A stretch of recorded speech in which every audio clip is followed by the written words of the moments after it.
Nombre del Padre, del Hijo y del Espíritu Santo. Amén. Amén. Bendito y alabado sea, Señor Jesucristo, por la oportunidad que tú nos das de estar en esta bendita hora reunidos en tu nombre. Donde hay dos o más, tú estás en medio de nosotros y eres tú, Señor, quien ha convocado esta asamblea y que nos ha reunido, Señor, en torno a tu santa presencia. Por el inmenso amor que nos tienes, siempre nos acoges, Señor, y tienes palabras de vida eterna para todos y cada uno de nosotros.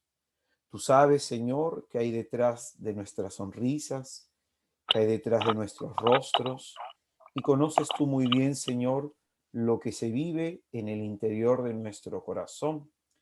Y nos has invitado para que en esta noche, en esta tarde, como hermanos, podamos, Señor, poner nuestros corazones a tu disposición para que tú los formes, para que tú los transformes, para que tú, Señor, nos ayudes a disponernos para recibir tu palabra de gracia y de salvación. Como tierra buena queremos ser, Señor. Trabaja en nosotros, trabaja con nosotros. Ayúdanos, Señor, a que podamos dentro de nosotros liberar todo obstáculo para que tu palabra no encuentre en nosotros, Señor, resistencia, sino docilidad.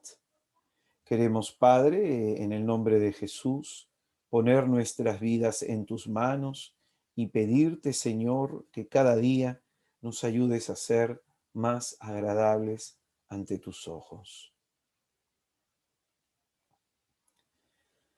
Padre, Señor y dueño de mi vida, hoy quiero responder con todo mi ser a tu amor infinito y eterno, ofreciéndome total y exclusivamente a ti. Me consagro y te consagro mis actos en alabanza y en adoración perpetua. Quiero con todo mi querer aquello que quieras tú. Concentra, oh Dios mío, mi voluntad en la adhesión a tu nombre para darte toda gloria, honra y honor por siempre. Da fuerza a este tu siervo.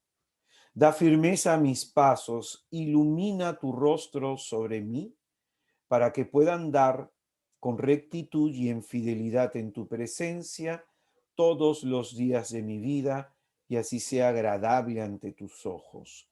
Con humildad de corazón, te pido, Señor mío, me sea concebida la gracia de poder anunciar con valentía y gran gozo la buena nueva de tu amadísimo Hijo, mi Señor y mi Salvador Jesucristo.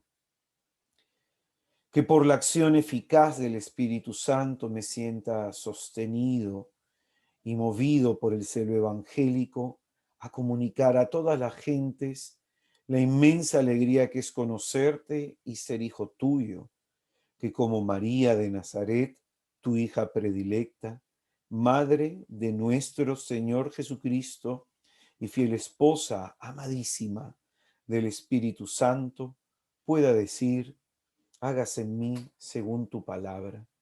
Que pueda ser, oh mi Dios, una piedra viva para la edificación de tu santísima y amada Iglesia. Amén. Concédenos, Señor, la gracia de tener oídos para oír.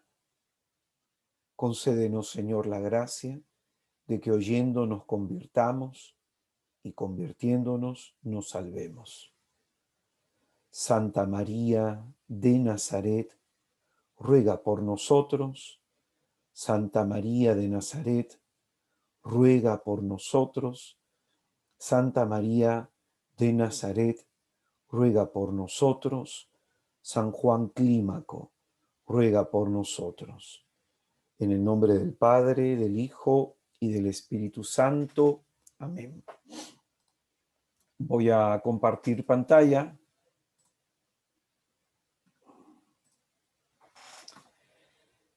Pues bien, este es el tema que vamos a desarrollar en este último día de este curso, de este taller sobre el discipulado, sobre el seguimiento a Jesucristo. El tema de esta noche para algunos y tarde para otros. El tema de esta hora se llama el seguimiento, siguiendo al Maestro. Y vamos a utilizar el texto de Mateo, capítulo 23, versículos del 1 al 12, para nuestra reflexión. Mateo, capítulo 23, del 1 al 12. Dice la Sagrada Escritura: Entonces Jesús se dirigió a la gente y a sus discípulos y les dijo: En la cátedra de Moisés se han sentado los escribas y los fariseos. Haced, pues, y observad todo lo que os digan, pero no imitéis su conducta, porque dicen y no hacen. Atan cargas pesadas y las echan a las espaldas de las gentes, pero ellos ni con el dedo quieren moverlas. Todas sus obras las hacen para ser vistos por todos los hombres. Ensanchan las filacterias y alargan las orlas del manto. Quieren el primer puesto en los banquetes y los primeros asientos en las sinagogas, que se les salude en las plazas y la gente les llame rabí. Vosotros, en cambio, no dejéis llamar rabí, porque uno solo es vuestro maestro y vosotros sois todos hermanos. Ni llaméis a nadie Padre vuestro en la tierra, porque uno solo es vuestro Padre, el del cielo. Ni tampoco os dejéis llamar instructores, porque uno solo es vuestro instructor, el Cristo. El mayor entre vosotros será vuestro servidor, pues el que se ensalce será humillado, y el que se humille será ensalzado. Es palabra del Señor. Gloria a ti, Señor Jesús.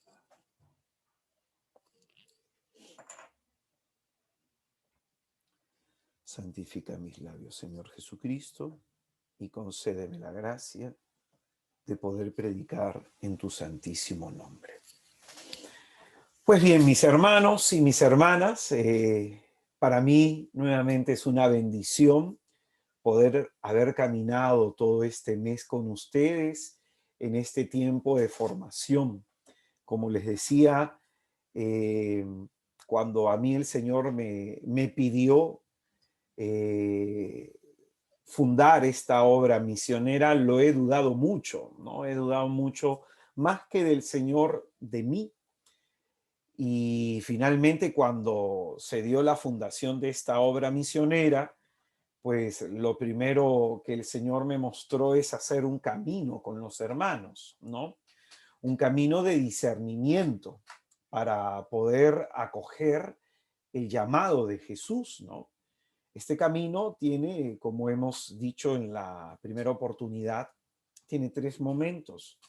Lo que es el aspirantado, que es este primer momento en donde nosotros deseamos, tenemos aspiraciones de querer entregarnos más a Jesús.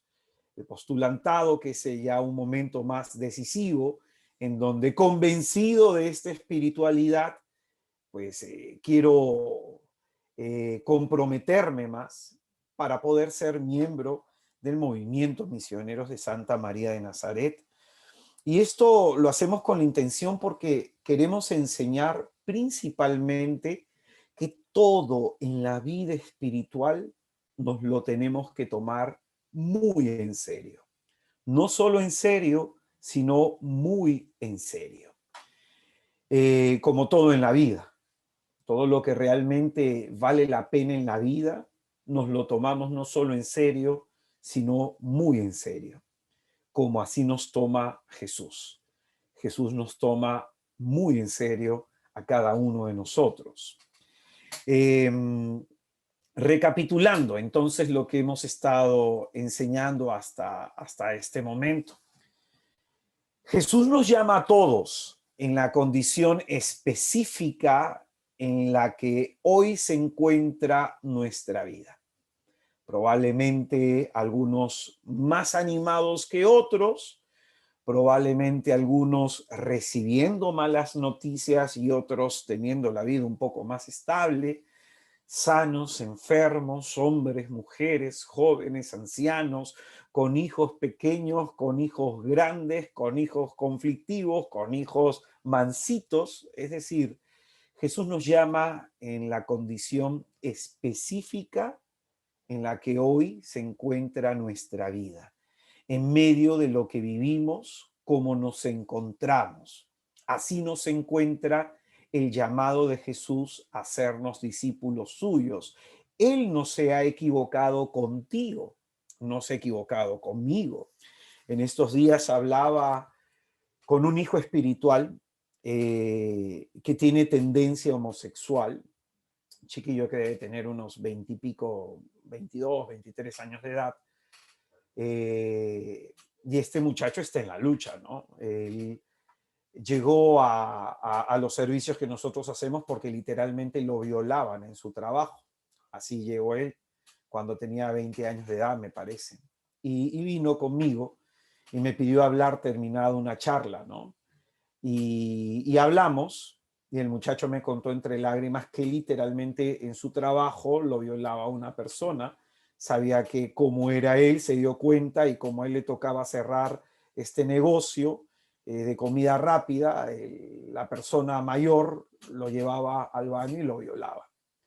Así llegó este muchachito. Y bendito sea el nombre de Jesús, se le acogió, lo acogimos con mi esposa, lo acogimos como persona, como ser humano, le animamos a renunciar al trabajo, le animamos a seguir a Jesucristo y ha dado pasos firmes en la fe.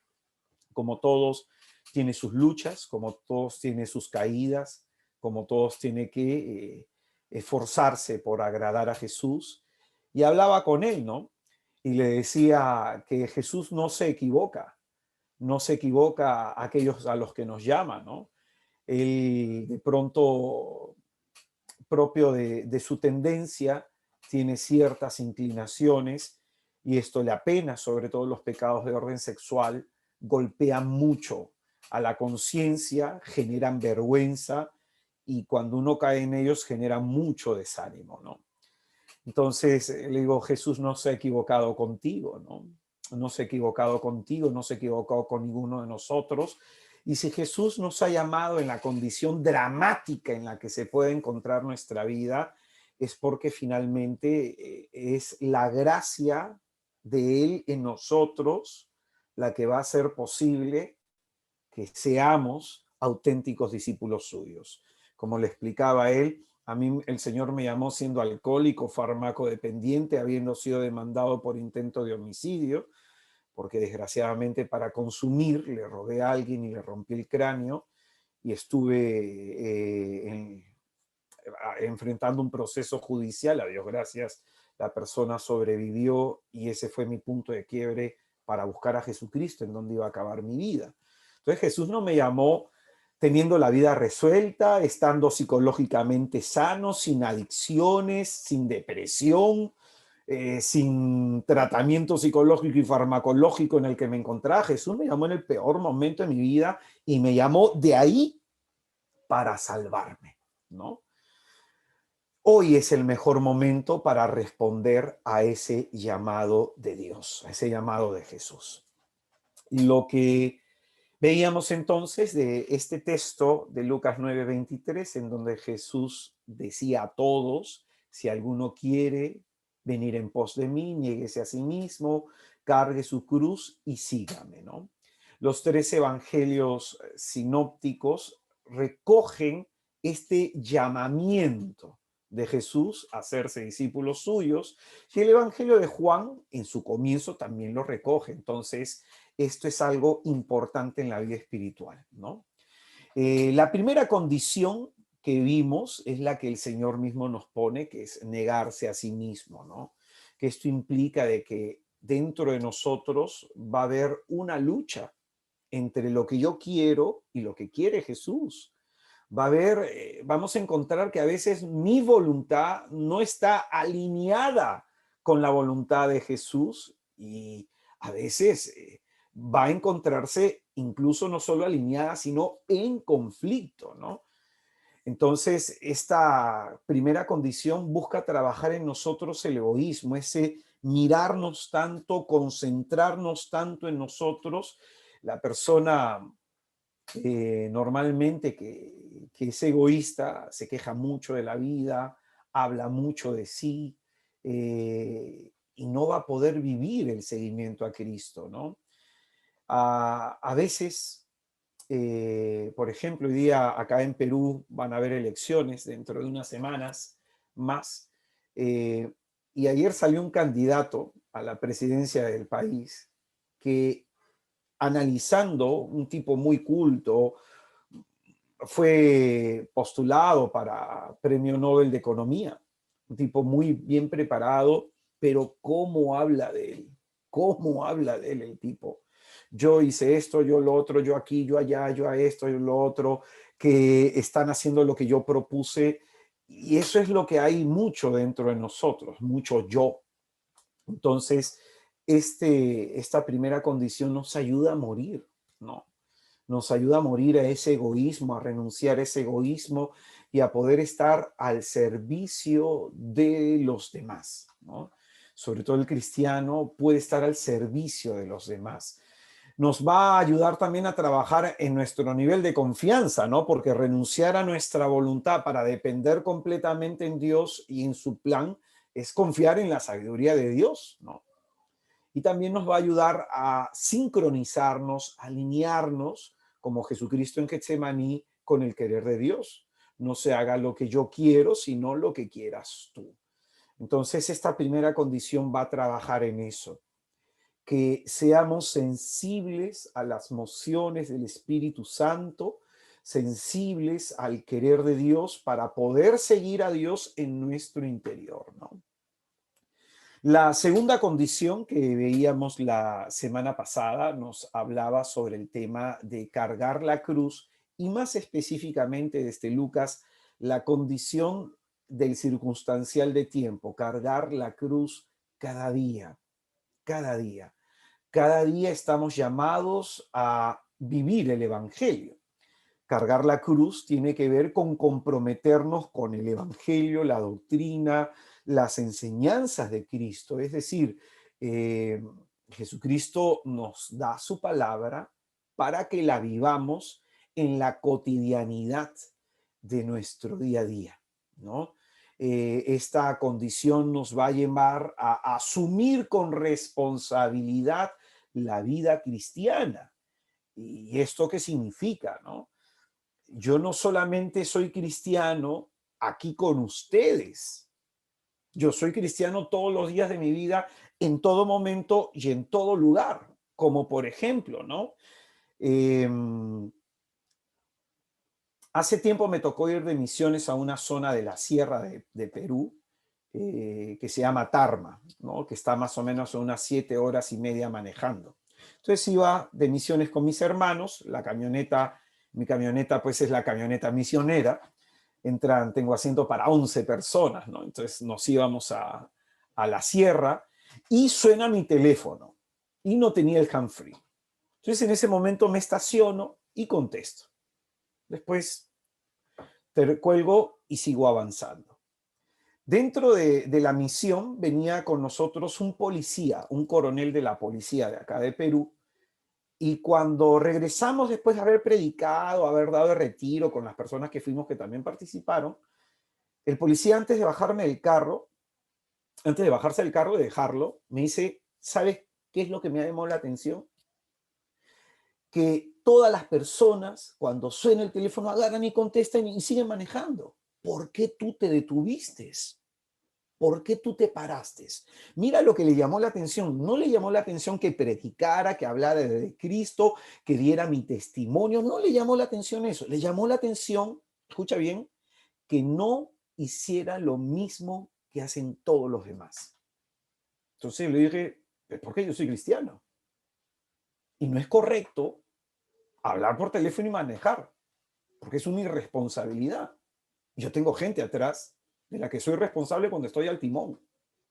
Entonces, eso es cargar la cruz cada día. El evangelio se practica día a día, en cada momento. Yo tengo que practicar el evangelio con mi hijo. Tengo que practicar el evangelio con mi esposa.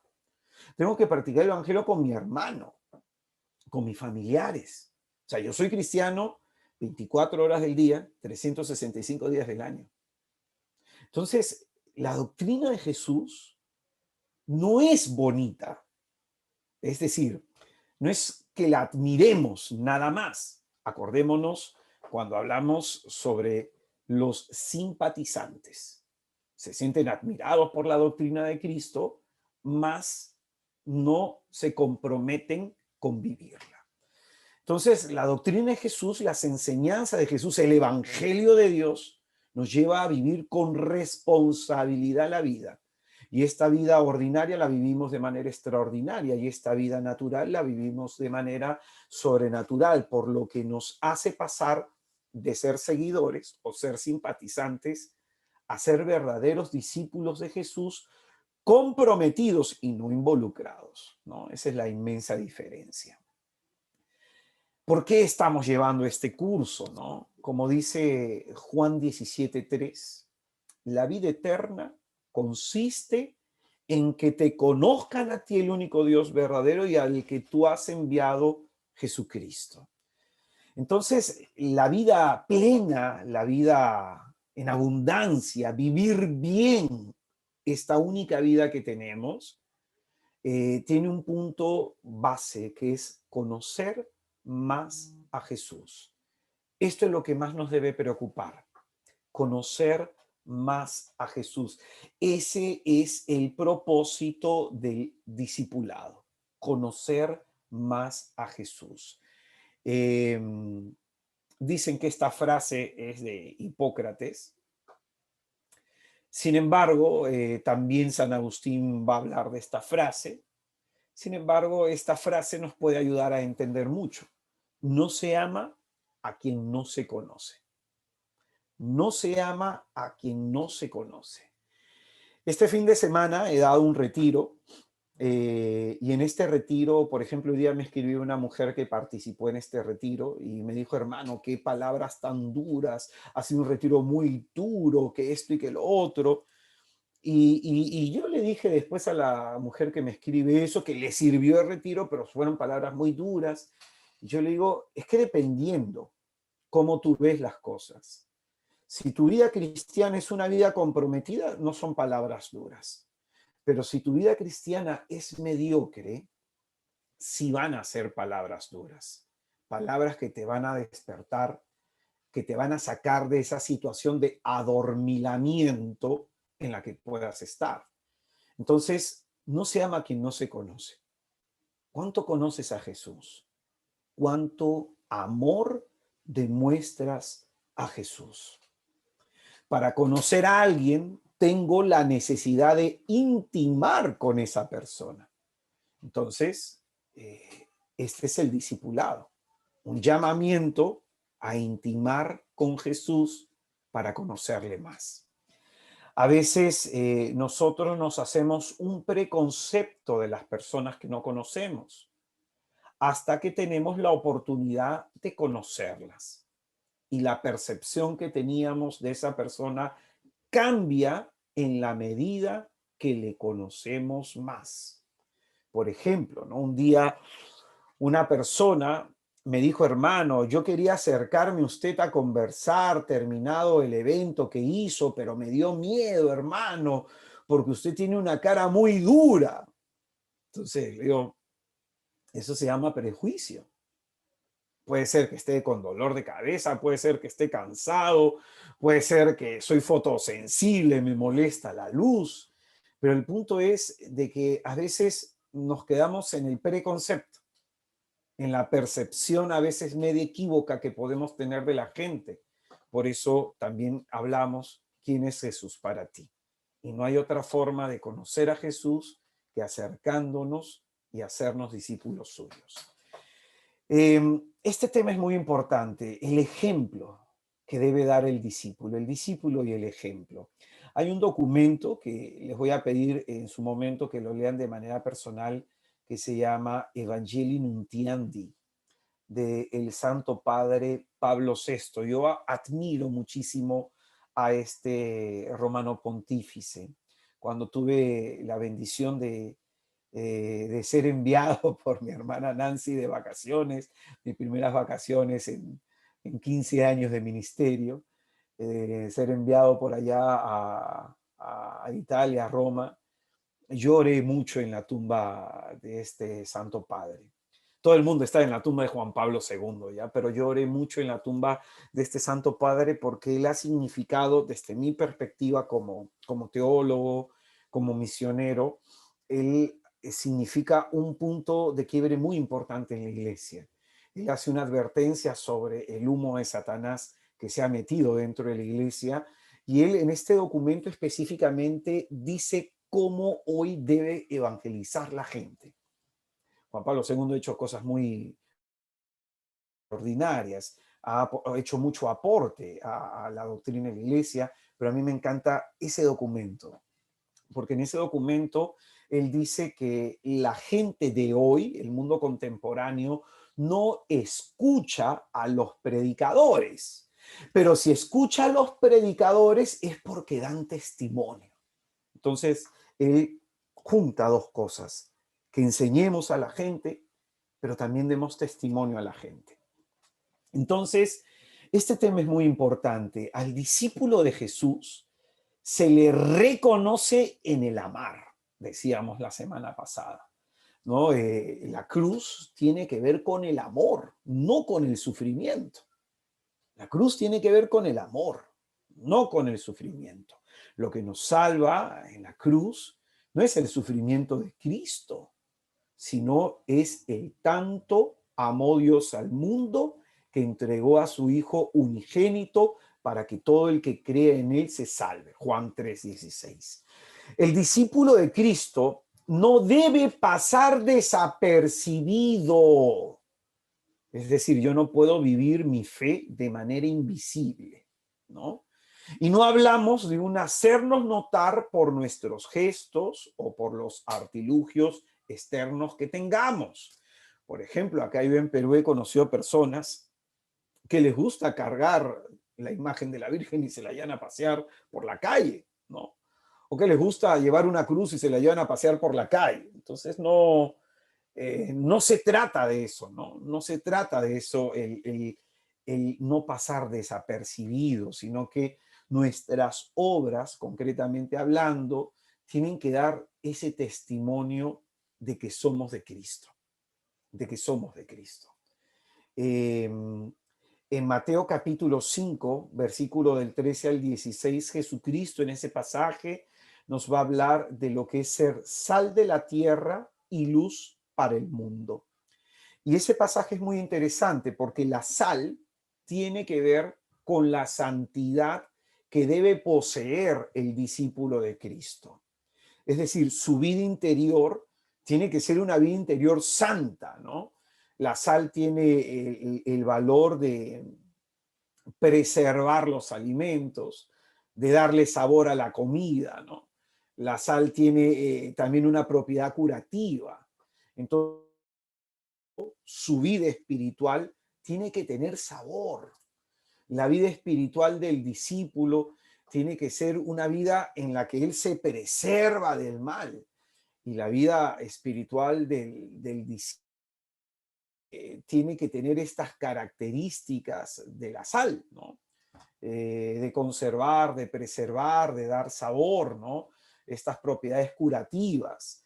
Porque dice que si la sal pierde su sabor, pierde su composición molecular. Quizás la sal de nuestro tiempo no, pero la sal del Mar Muerto, por ejemplo, para los que deben haber ido a Tierra Santa, no sé si sabían esto, que la sal del Mar Muerto, después de unas 2 semanas, pierde su composición, deja de salar, ¿no? Entonces, por eso en esa tradición judía le echaban a la calle. Entonces le echaban para que la pisara la gente. Entonces el discípulo no puede perder sabor en su vida cristiana. El discípulo no puede perder santidad en la vida cristiana. Y solo cuando se vive la vida cristiana de manera santa, cuando uno es un discípulo santo, uno se vuelve luz para este mundo que habita en tinieblas. Las casas palestinenses, para los que han ido a Tierra Santa, ya el Señor nos enviará por ahí a los que aún no hemos ido. Las casas palestinenses más o menos tenían alrededor de unos 15 metros de largo por unos 4 metros más o menos de ancho. Era un rectángulo, ¿no?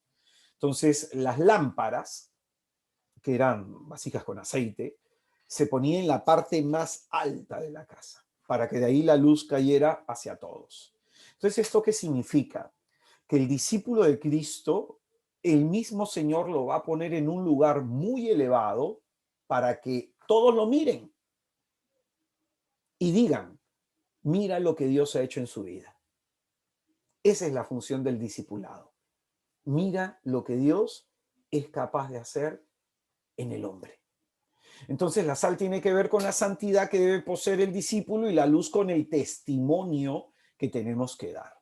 Por eso nos va a decir en Santiago capítulo 2, en el versículo 17 y en el versículo 22, se nos va a hablar de que nuestra fe tiene que tener obras, porque si no tiene obras, nuestra fe está verdaderamente muerta.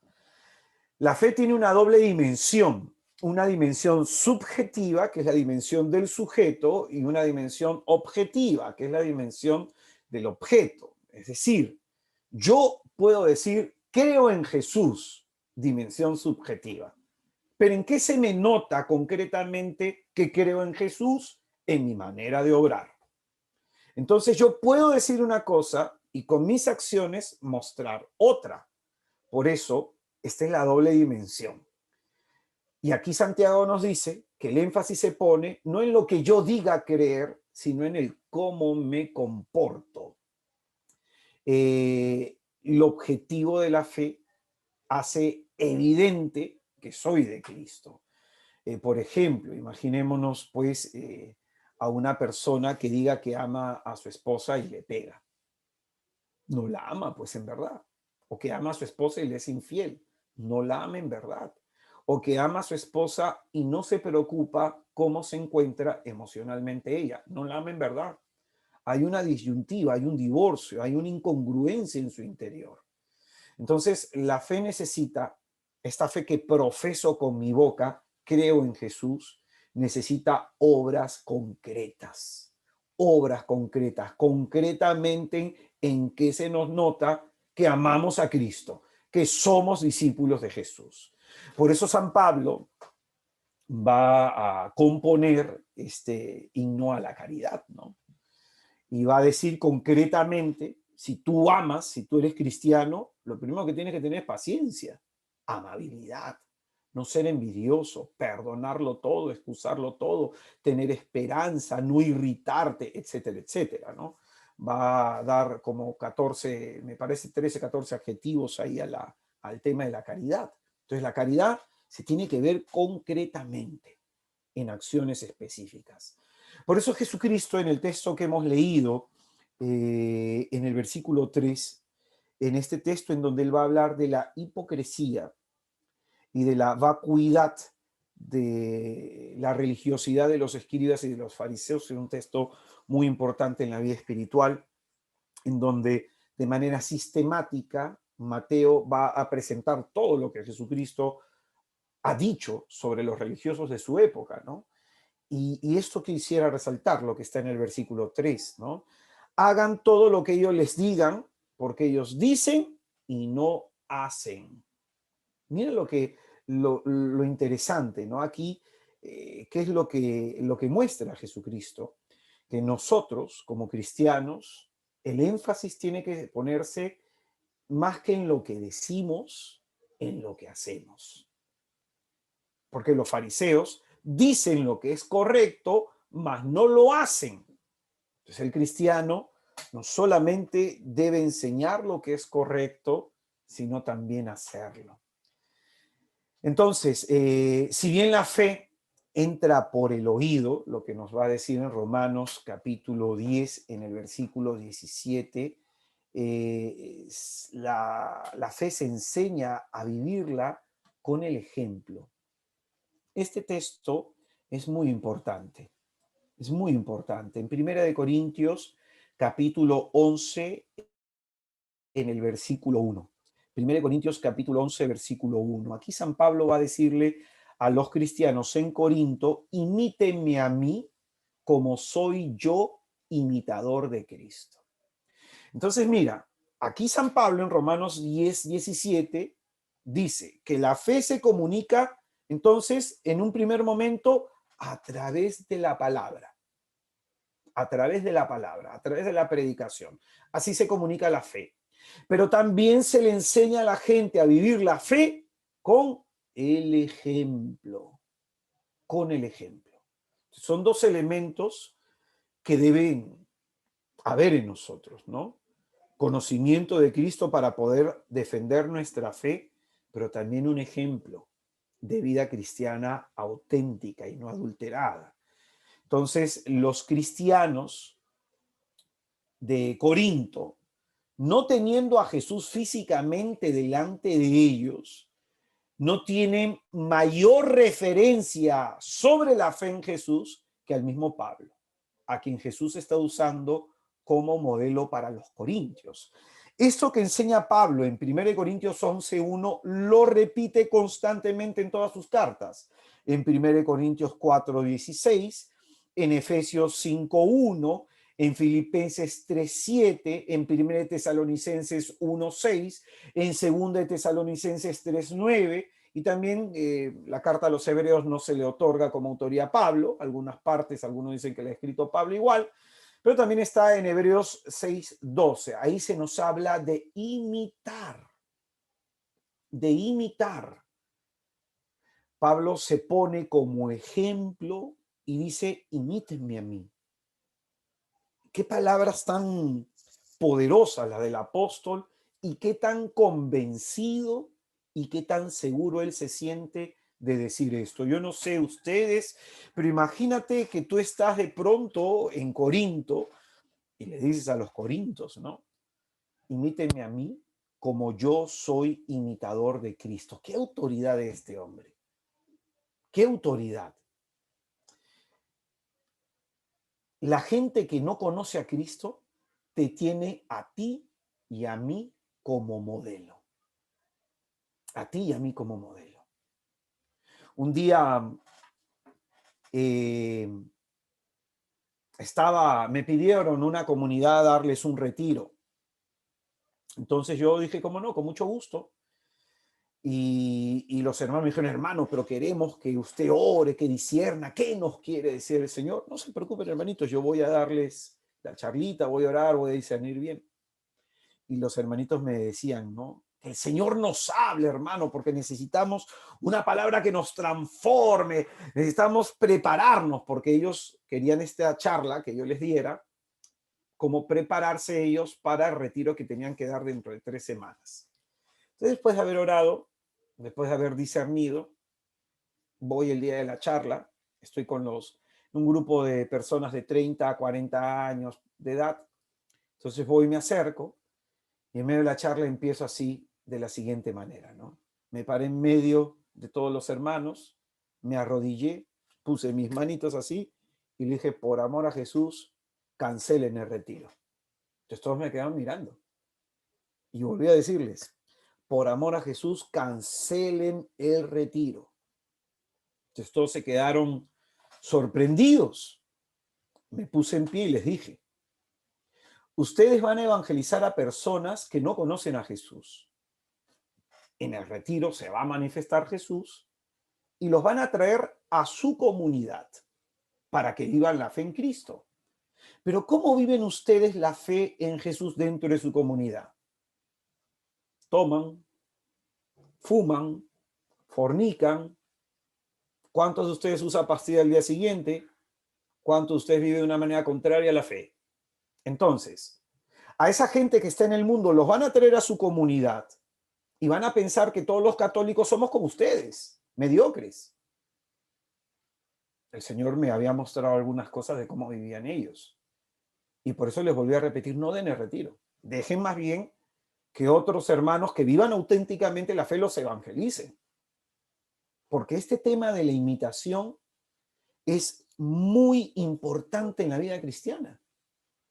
Tanto que el apóstol San Pablo lo repite constantemente. Imitar significa hacer algo conforme, semejante a alguien. Entonces la gente escucha el evangelio y dice, ¿y cómo se vive el evangelio? Te van a mirar a ti. Y la pregunta es, ¿qué tal modelo eres tú de imitación de Cristo? ¿Qué tanto tú estás imitando a Jesús? Como padre, como madre, como esposo, como esposa, como joven, como hombre, como mujer, como trabajador, como tú estás imitando a Jesús en todas las áreas de tu vida. Entonces, aquí San Pablo muestra que todos nosotros somos modelos para alguien más. La gente siempre nos está mirando, para bien o para mal. Siempre nos miran. Y nosotros estamos dando, para bien o para mal, siempre testimonio de nuestra fe. Por ejemplo, acá en Perú hubo un caso muy penoso, ¿no? Un obispo conocido, no lo conocía al obispo, él era párroco en una parroquia X y dejó embarazada a una catequista cuando era sacerdote. Entonces, para que nadie se enterara, quedó con la chiquilla, que yo me imagino que en ese entonces era menor de edad, quedó con la chiquilla de que él iba a ser el padrino para estar cerca de la criatura, pero no le dijera a nadie que él era el padre. Entonces el sacerdote paraba siempre con la chica, pasaron los años, 5 años, lo ordenaron como obispo, pasaron los años, 7 años, lo querían hacer obispo castrense y salió el escándalo a la luz. La chica ya no soportó más. El hombre mandaba plata, el hombre estaba ahí, pero no era pues correcto, ¿no? No era correcto. Y salió a la luz un escándalo terrible, ¿no? Un escándalo terrible.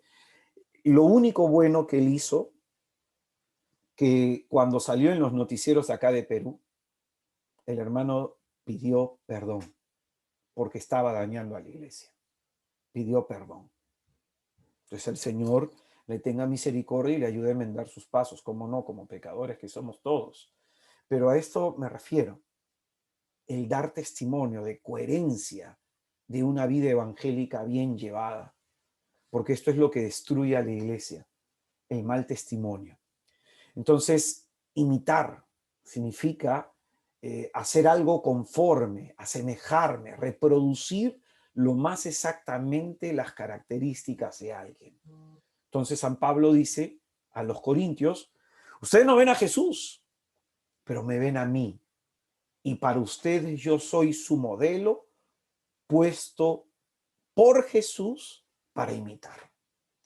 Mi padre espiritual, un hombre que actualmente debe tener pues cerca ya de 60 años, cuando yo lo conocí, 2 hijos, su mujer, sus conflictos, y tú sabes, yo miraba su vida, cómo hacía tal cosa, cómo cantaba, cómo predicaba, cómo oraba, cómo trataba a su esposa, cómo trataba a sus hijos, siempre lo miré al hermano, ¿eh? Y nunca vi una tacha en él, una vida auténtica, con problemas, con caídas como todos, ¿no?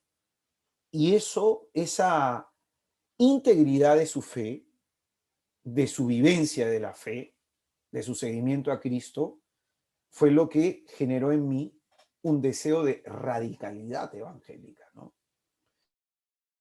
Personas que me suelen a mí acusar de ser muy exigente. Yo lo que le digo a la gente es que es muy fácil ser mediocre. Y yo creo que en este tiempo a la gente le preocupa eh, vivir una vida exigente, una vida plena, ¿no? Nadie quiere vivir una vida medianamente feliz, porque una vida medianamente feliz no hace feliz a nadie, ¿no? Entonces, Jesús, en Juan capítulo 13, en el versículo del 12 al 16, en ese contexto de la última cena que vamos a ver mañana, hoy día vemos la traición de Judas, el Señor va a decir, ¿ustedes entienden lo que yo he hecho con ustedes? Les he dado el ejemplo, dice Jesús, para que así como yo he hecho, también ustedes hagan, ¿no?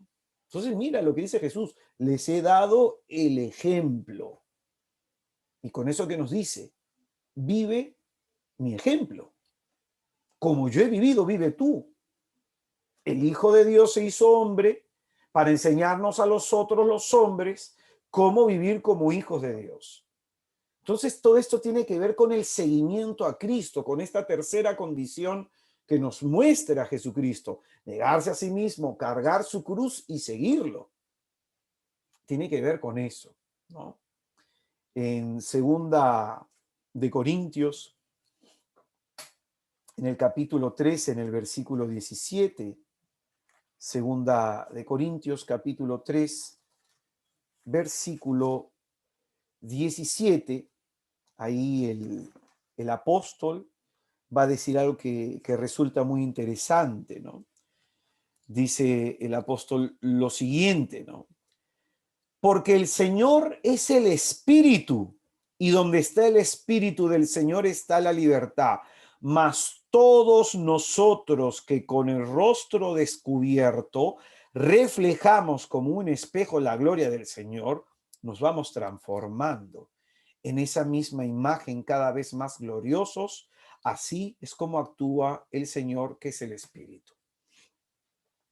Explico estos dos versículos con un ejemplo. El Espíritu Santo, en nuestro seguimiento a Jesucristo, ¿qué es lo que hace? Imaginémonos que nosotros somos un bloque duro de concreto y el Espíritu Santo está mirando a Jesús. Entonces, el Espíritu Santo mira a Jesús y comienza a trabajar en ese bloque de concreto para que ese trabajo se parezca, se asemeje a Cristo. ¿Qué es lo que vemos, por ejemplo, por citar a San Francisco de Asís, a Santa Catalina de Siena, al Padre Pío de Pietrelcina, por citar a Santa Rita de Casia, que son algunos santos estigmatizados? ¿Qué es lo que estamos viendo en estos santos? Que se están compenetrando y están imitando tanto a Cristo, que la obra de Jesús se está reproduciendo tanto en ellos, que hasta hay esta aparición de estigmas, ¿no? Hay esta aparición de estigmas. ¿Qué es lo que vemos, por ejemplo, ¿no? Acá en la latitud de Perú a un santo como San Martín de Porres? ¿O qué es lo que vemos, por ejemplo, en un santo como San Ignacio de Loyola, San Juan Clímaco, un santo monje que se celebra hoy, ¿no? Santa Bernadette, San Benito Abad, el santo que tú quieras? ¿Qué es lo que ves? Que estas personas han quedado impactadas por Jesús. Han dejado que Jesús impacte sus vidas.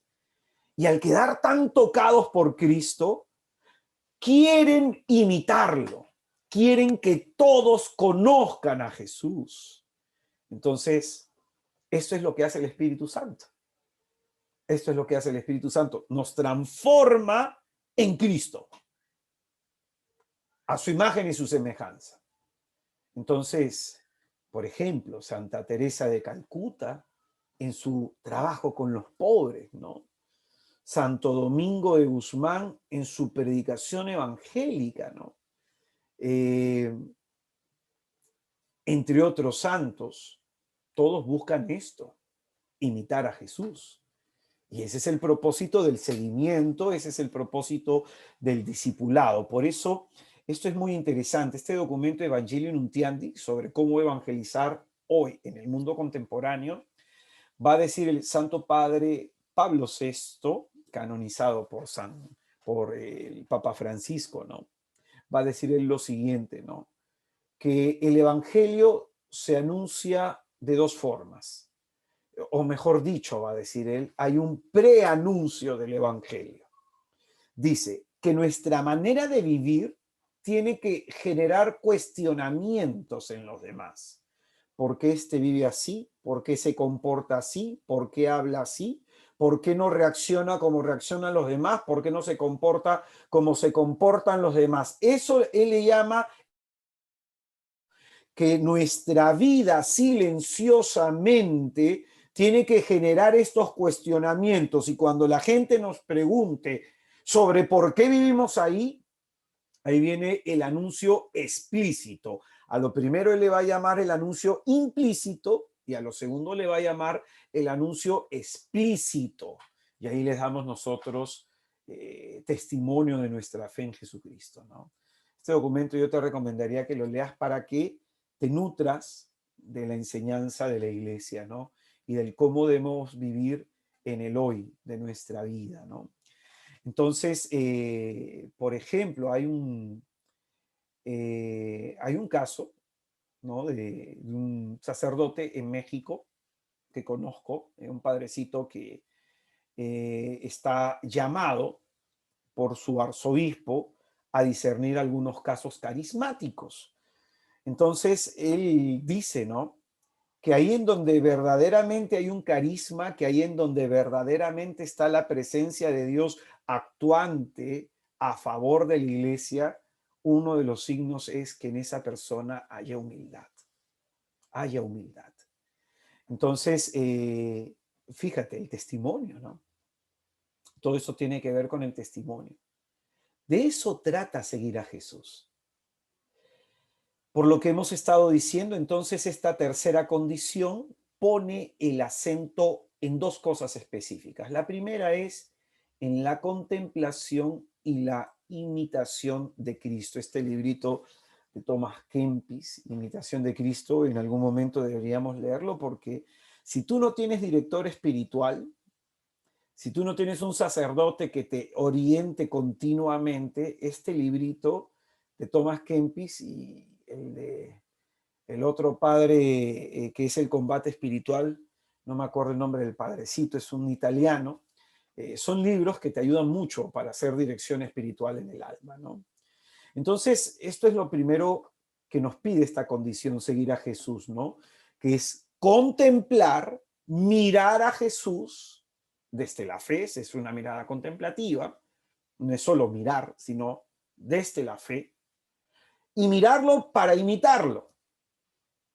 Mi hijo, mi hijito Jacob, cuando yo rezo el rosario, rezo camino por todo nuestro departamentito con las manos en la espalda. Y mi hijo me imita. Entonces yo estoy así y se pone detrás. Eh, o cuando me ve orando, también se arrodilla. Entonces, mira, la imitación es una forma de catequesis. Así catequizamos a los demás. Así les enseñamos a vivir la fe a los demás.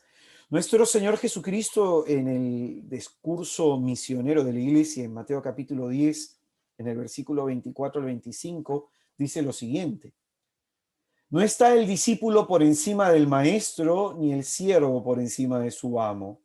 Ya le basta al discípulo ser como su maestro y al siervo como su amo.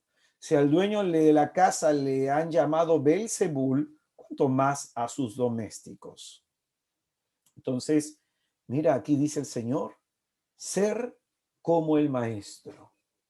El discípulo debe aspirar ser como el maestro. hay que contemplar a Jesús y relacionarnos con Jesús bajo el título de maestro, como aquel que tiene algo que enseñarnos. El discípulo es el que entra en la formación del maestro y Cristo nos enseña de todo. De todo, por ejemplo, ¿no? Un día yo caí en cuenta que me quejaba mucho de mi esposa. Pobrecita ella, le ha tocado un hombre medio complicado. Mujer santa, mi esposa. Y me quejaba mucho de ella y el Espíritu Santo me hace ver que eso era pecado y que estaba mal para mi vida conyugal. Entonces me arrepiento de mi pecado. Entonces voy al confesionario y en el confesionario el padre, el sacerdote utilizado por Jesús, me dice, si criticaste a tu mujer 5 veces, 10 veces la vas a halagar. Entonces yo dije, alabado sea Jesucristo. Qué importante esta enseñanza. Es decir, así como señalamos los defectos de la persona, así como evaluamos a la persona, así como la juzgamos, también tenemos que elogiar a la persona. Entonces, eso a mí me ha enseñado muchísimo. Y yo busco elogiar todos los días a mi esposa. Todos los días. Qué bonito esto, qué bonito aquello, qué bien te quedó aquí, qué bien te quedó allá, qué bien haces esto, me siento orgulloso de ti. Y sabes, eso a mi mujer la hace florecer, le pone el alma bella. Entonces, ese es el maestro que me está enseñando qué cosa, cómo ser un mejor marido. No solo un marido que vaya a misa, no solo un marido que rece el rosario, no solo un marido que predique, no solo un marido que genere recursos para la casa, sino un marido que en Cristo ame a su mujer. Bendito sea el nombre de Jesús. Entonces, eso lleva a la imitación de Cristo, ¿no? Eso lleva a la imitación de Cristo. Por ejemplo, a mis hijos, no hay día que no les diga a cada rato que los amo. Que los abrace mirando a los ojos y que los bese. Porque miro a Jesús y pienso, oye, ¿cómo Juan compartía la alegría de estar en el pecho reclinado de Cristo? Y tú sabes, yo a mi hijo me lo cargo. A mi hija me la cargo. Y constantemente es abrazarlos, constantemente es darles amor ahora que están pequeños, ya cuando están adolescentes, me parece que el tema va a ser más difícil, pero tú sabes qué característica tiene mi hijo, que mi hijo dice te amo, papá, mamá, te amo hermana, te amo abuelita, te amo tío, te amo tía. Mi hijo está siendo catequizado, está siendo educado a no tener miedo ni vergüenza de abrir su corazón y de dar amor. Está siendo catequizado en eso, en que es importante que te esfuerces por amar a los demás. Porque, o sea, yo lo he bautizado, he aceptado la fe por mi hijo. Entonces tengo que catequizarlo, ¿no? Claro, los domingos rezamos rosario como familia, todos juntos, y es nuestro tiempo con el Señor. Pero también tengo, no solamente en cuestiones de la fe práctica. Entonces, en algún momento, también nosotros seremos maestros. En algún momento también nosotros seremos maestros. Por ejemplo, nuestro Señor nos dice en Lucas capítulo 6, en el versículo 40. Lucas capítulo 6, en el versículo 40, dice, no está el discípulo por encima del maestro. Siempre hay que entender el lugar que nos corresponde. Será como el maestro cuando esté perfectamente instruido. Entonces, hay llegar un momento en que nosotros seremos como maestros. Es decir, que habrán personas a las que tendremos que educar en la fe, que formar en el amor, que formar en la esperanza, ¿no? Habrá momento en que lo que hemos aprendido lo comencemos a transmitir. Entonces, esta primera condición sobre seguir a Jesucristo nos propone en un primer momento esto: contemplar, imitar a Cristo. En un segundo momento, no solamente es esa contemplación de Cristo, sino que es la búsqueda personal de Jesús, ¿no? Tiene que ver este acento con imitar a Jesús y tiene que ver con la búsqueda personal que cada quien haga de Jesús. Cada quien haga de Jesús. Es decir, tiene que ver con vida íntima, con vida íntima. No se puede hablar de una vida en el Espíritu Santo si no oramos. Entonces, ahí hay que pensar, necesito intimidad con Jesús, necesito orar, necesito leer la Biblia, necesito estar en misa, tener momentos de silencio y de estar a solas con Dios. Así como los esposos, por ejemplo, se pueden decir durante el día te amo, se puede mandar uno un mensaje de texto y decir te amo, pero necesitan experiencias físicas de amor. Por ejemplo, a mi esposa le gusta dormir encima de mi brazo. Le encanta. Yo me levanto en la madrugada con mi brazo todo muerto, todo adormecido, pero a ella le gusta. Entonces le gusta cuando estamos viendo película y estamos abrazados.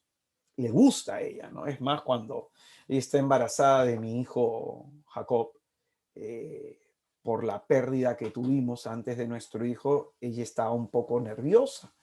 Entonces, para darle seguridad, yo dormía y la abrazaba. Entonces, ella necesita eso, ¿no? Y en la intimidad no hablamos solamente de decirle a Jesús te amo, sino que necesitamos momentos especiales con Él, momentos íntimos en donde dejemos que Dios nos penetre en el alma, en donde dejemos que Dios nos haga violencia. Es más, el profeta Isaías, cuando en este texto tan famoso, en donde él dice, tú me hiciste violencia y yo me dejé violentar. Entonces, fíjate, ¿no? Estaba hablando de alguien que es tomado sexualmente a la fuerza y el profeta no se resistió, se dejó tomar. Entonces, siempre la relación con Dios se ve en clave esponsal, ¿no? En clave amatoria de esposos. Entonces, la vida íntima con Jesús, no solamente vamos a andar caminando de la mano con el esposo, con la esposa, va a llegar un momento en que ese amor lleva al deseo, ese deseo enciende la pasión, esa pasión va a querer poseer físicamente a la persona y poseerla totalmente. Entonces, se habla de una vida profunda, íntima con Jesús, ¿no? Esa es la búsqueda personal que cada quien debe hacer, ¿no? La palabra seguir significa eso, ¿no? Ir a buscar a alguien. Eso es seguir, ir a buscar a alguien. La semana pasada, yo le decía esto a Jesús, ¿no? Le decía, Señor, ¿cuánto te deseo? ¿Cuánto me gustaría tener más tiempo para estar contigo? Y cada vez que entro a la oración es, Señor, falta tiempo para estar contigo. Hoy día, por ejemplo, eh, acá en Perú, Semana Santa van a cerrar las iglesias, ¿no? Hay toque de queda. Entonces hoy día es la última misa, ¿no? Y voy a ir cerrado en varios lados y hay un padrecito que siempre lo molesto y le digo, padre, me voy a quedar sin misa, ¿no? Y deseo a Jesús, tengo deseos de Jesús. Entonces me voy más tardecito a misa, mi carro está medio dañado y no importa, así como está, me llevo porque es un poco lejos, ¿no? Pero mi deseo de estar con Él, deseo a Jesús, extraño a Jesús, deseo tener intimidad con Jesús. Entonces, eso es ir en busca de alguien. Entonces, yo cuando empiezo la mañana, Lo primero que hago es traer a mi familia acá, a este lugarcito, y nos arrodillamos ante la cruz y decimos, te adoramos, Cristo, y te bendecimos. Porque la vida tiene que empezar adorando a Jesús. Si no empieza adorando a Jesús, es porque Jesús probablemente no es lo primero en nuestra vida. A veces aplazamos al Señor por la familia, por el trabajo, por otras cosas, andamos con prisas. Y como Marta, ¿no? La hermana de María y de Lázaro. Marta, Marta, tú llena de tantas preocupaciones, pero una cosa es la que importa y tu hermana eligió lo único que no le va a ser quitado. Eligió a Jesús. Entonces, seguir a Jesús, mirarlo, contemplarlo, imitarlo, pero también tiene que ver con esta búsqueda personal. Por eso dice Jesucristo en Mateo capítulo 6, en el versículo 33, busquen primero el reino de Dios, practiquen su justicia y todo vendrá por añadidura. Buscar el reino de Dios significa buscar a Jesús, quien instaura el reino de Dios y quien es el reino de Dios, ¿no? Entonces dice, busca a Jesús. Y San Agustín dirá, a Jesús hablas cuando oras, pero a Jesús escuchas cuando lees la Biblia. San Jerónimo dirá, quien no conoce las escrituras no conoce a Jesús. Entonces busca a Jesús. Segundo dice, practica su justicia, lo que él ha enseñado. Practicar el evangelio de Jesús. Y todo lo demás vendrá por añadidura. Por eso, en Juan capítulo 1, del 37 al 39, cuando se nos habla del llamamiento a los primeros discípulos, hay una dinámica interesante que es la que dice Juan, ¿no? Voy a leer estos versículos. Dice, los dos discípulos le oyeron hablar así y le siguieron a Jesús. Le siguieron a Jesús. Jesús se volvió y al ver que le seguían les dice, ¿qué buscáis? Ellos le respondieron, Rabí, que quiere decir, Maestro, ¿dónde vives? Les respondió, venid y lo veréis. La dinámica que San Juan nos presenta es la siguiente. Dice, ven y lo verás. Ese ven de parte de Jesús significa seguir inmediatamente a alguien. O sea, hay una urgencia en esa expresión, ven. Tiene que ver con seguir inmediatamente a alguien, no acercarse prontamente, rápidamente, ¿no? A alguien. Entonces Jesucristo, en el seguimiento, nos dice, ven, sígueme de inmediato. Y en ese seguimiento dice, lo verás. ¿Y qué significa? Lo vas a conocer. Lo vas a conocer más profundamente. No conocer a Jesús, no se puede conocer a Jesús si no lo experimentamos. Si no lo experimentamos. De eso se trata el seguimiento, consiste en buscar para conocer y conocer para imitar, ¿no? Esta dinámica de ven y lo verás se va a repetir luego en el versículo 46, cuando Felipe le dice esto a Natanael, ¿no? Le respondió Natanael, ¿de Nazaret puede haber cosa buena? Le dice Felipe, ven y lo verás. Esto es lo que te dice Jesucristo. ¿Tú quieres una vida espiritual profunda? Ven, sígueme inmediatamente. ¿Tú quieres que tu vida cambie? Ven, sígueme inmediatamente. Si no hay ese seguimiento, no hay ese conocimiento. Para finalizar, en Mateo, a mí me encanta este pasaje, Mateo 9:9. Mateo, un versículo va a describir cómo fue su encuentro y su llamamiento a seguir a Cristo. Normalmente en las escrituras siempre se habla de la conversión de Pablo. Que la conversión de Pablo, que si lo tiró del caballo, que si se quedó ciego, que si el Señor mandó un profeta para que le abriera los ojos, si se quedó 3 años en Damasco, si San Pablo luego se hizo misión. Todo el mundo habla de la conversión de Pablo, ¿ah? Como si fuera la única conversión en las escrituras. Y de pronto no todos han tenido la conversión como Pablo, pues. Yo tuve una conversión bastante dramática, probablemente algo similar, pero no todos tienen una conversión como la mía. Es decir, ¿cuántos de ustedes han sido alcohólicos y farmacodependientes? ¿Cuántos de ustedes de pronto han tenido las desgracias que a mí me han pasado?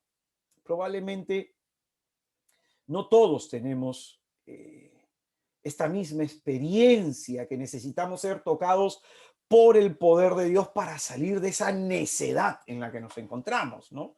A lo mejor muchos de ustedes tienen una vida honesta, buena, ¿no? Y ya habiendo encontrado a Cristo, las cosas mejoraron. Y por eso la conversión de Mateo a mí me encanta. Una línea en la que describe cuán profundamente se sintió tocado por Jesús.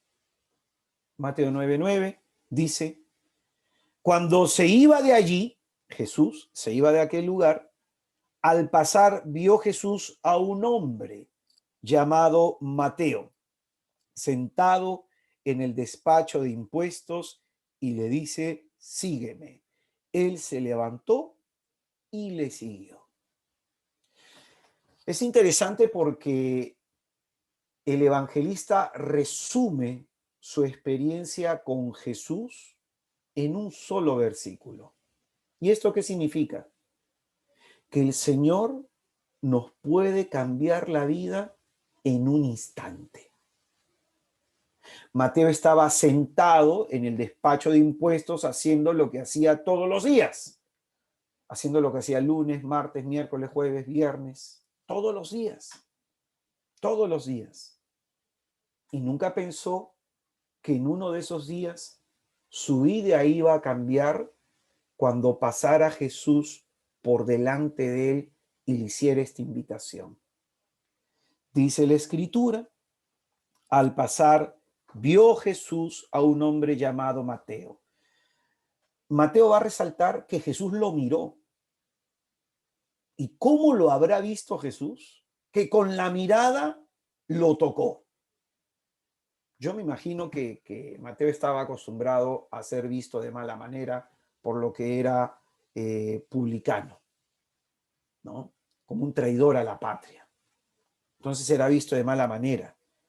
Jesús pasó por su vida delante de él y lo miró como nunca nadie lo vio. ¿Qué vio Jesús en Mateo? Lo que nadie veía. ¿Qué ve Jesús en ti? Lo que no ve tu esposo, lo que no ve tu esposa, lo que no ve tus hijos, lo que no ve tu padre, lo que no ve tu madre. Ve el Señor en ti a alguien valioso, alguien importante, alguien por quien vale la pena morir en la cruz. Y esa mirada de Jesús a Mateo fue acompañada con una invitación. Sígueme. Así de sencillo. Así de sencillo. Sígueme. Mateo, en una fracción de segundos, evaluó su vida. Evaluó su vida. ¿Qué tengo que perder? ¿Seguir a Jesús o seguir donde estoy? ¿Seguir a Jesús o seguir como estoy? ¿Seguir a Jesús o seguir acá? El Señor siempre te llama a salir de tu zona de confort, a salir de tus seguridades, a salir de tu comunidad, a salir. Siempre te llama a ir donde el Señor. Y el Señor, su vida es una aventura. A mí me encanta mucho en Semana Santa, hay una de las películas sobre Jesús de Nazaret, que es protestante, en donde se supone que está hablando Mateo con Pedro. Y ya están terminando sus 3 años de formación como discípulos. Y Pedro le pregunta a Mateo, ¿no? ¿Y cuándo volveremos a nuestra casa? Y Mateo le dice a Pedro, ¿no? Que no te has dado cuenta que ya nunca más nuestra vida va a ser la misma, que ya nunca más vamos a volver a nuestra vida como era antes? Y en ese momento Pedro pone una cara de preocupación, porque es verdad, tu vida, una vez que Cristo pasa delante de ti, nunca más va a volver a ser la misma, nunca más. Y por eso Mateo resume su reflexión y su respuesta a Jesús con esta expresión: se levantó y le siguió. Lo que supone que está dejándolo todo. Lo que supone eso. Él se levantó y le siguió. Hoy día Jesús, con este tema, terminamos este taller de discipulado, que es uno de los primeros talleres que recibimos para nuestra formación como misioneros de Santa María de Nazaret, que es uno de los talleres que nos prepara para el seguimiento y para el discipulado. Y en este taller, como muchas veces lo he dicho a mis hermanos, nosotros no podemos bajarle la valla a los hermanos, sino mostrarles que la vida cristiana es esplendorosa, es luminosa, pero es exigente, porque solo vale la pena luchar por Jesús, por Jesús. Realmente vale la pena luchar por el Señor, por alcanzarlo a Él. El Señor que nos dijo, niégate a ti mismo. El Señor que nos dijo, carga tu cruz cada día. En este día nos dice, sígueme.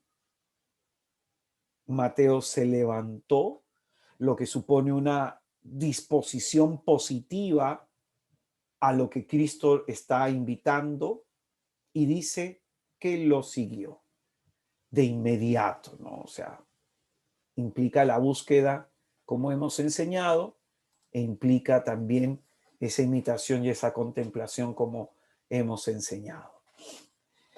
Entonces, mis hermanos misioneros, ¿qué te está pidiendo Jesús en medio de lo que tú estás viviendo?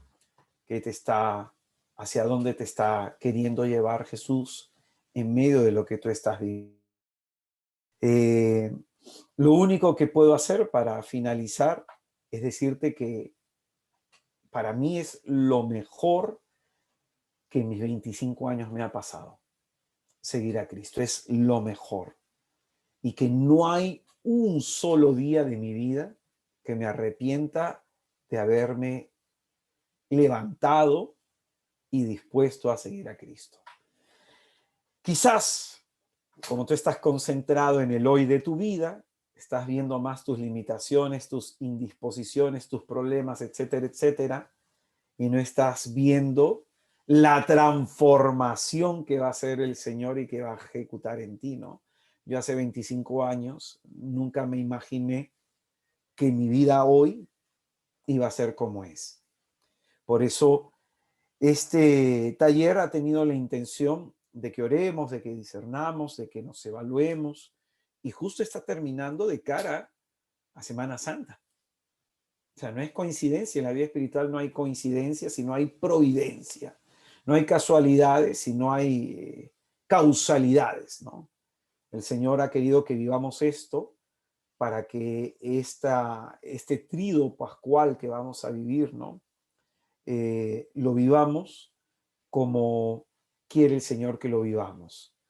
Que nos neguemos a nosotros mismos, que carguemos cada día nuestra cruz y que le sigamos.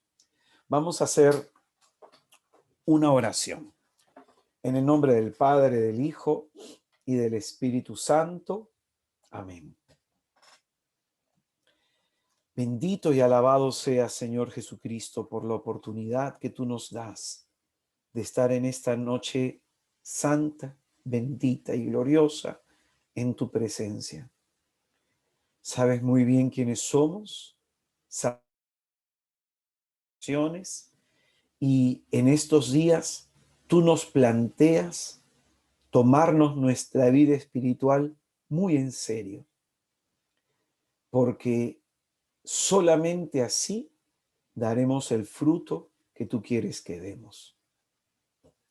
Yo te pido, Señor Jesús, por todos y por cada uno de mis hermanos, para que por tu amor, por tu gracia, por tu misericordia, en ellos se enciende el deseo de vivir entregados completa y auténticamente a ti.